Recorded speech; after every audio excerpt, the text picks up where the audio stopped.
Man, I really got to get back to building this RC10T. So I'm about a quarter way through the build. I got the chassis, front suspension, tires and wheels, and that's about where I left off.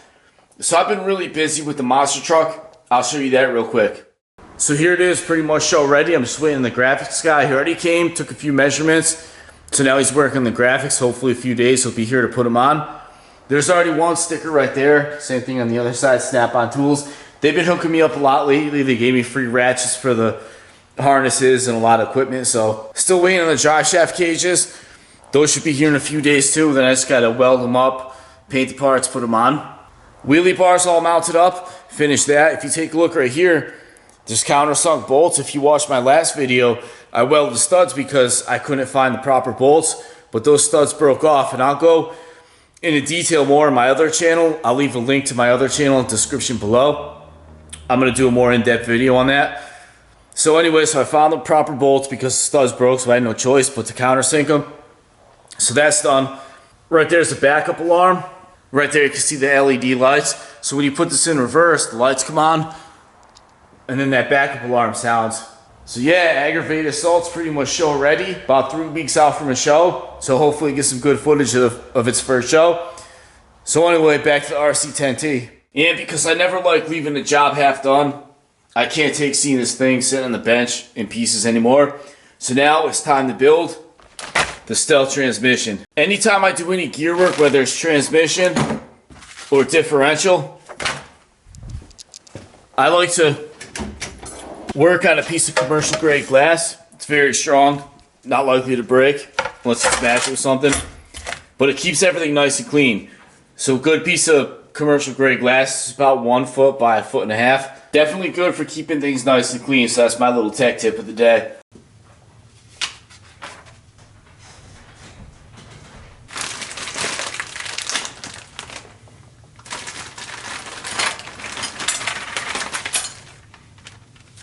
So the first thing I do is I lay out all the parts bags and all the transmission parts.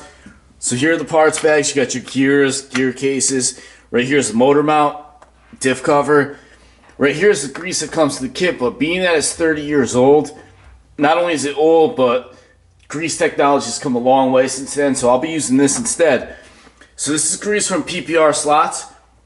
There's a light grease and a heavy grease. I use a heavy grease for the ball differential, and then light grease for everything else. So check that out. It's PPR slots, also Shen RC. So now let's just open these bags up and get right to it.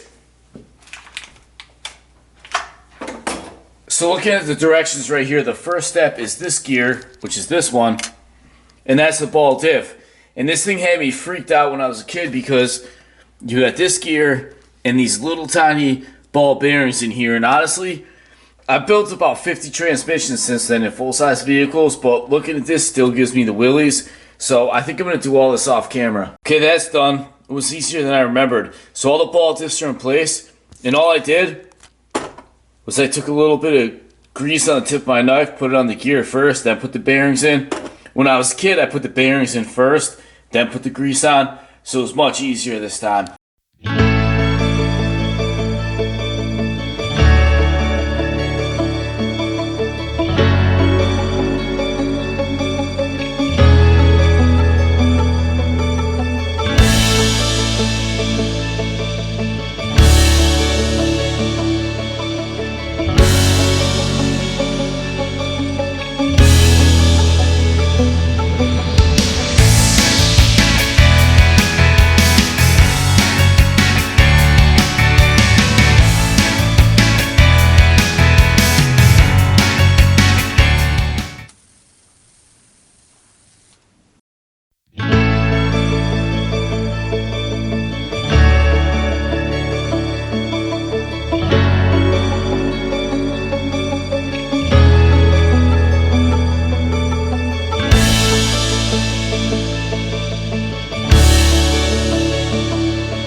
Alright, so that's it for today's video.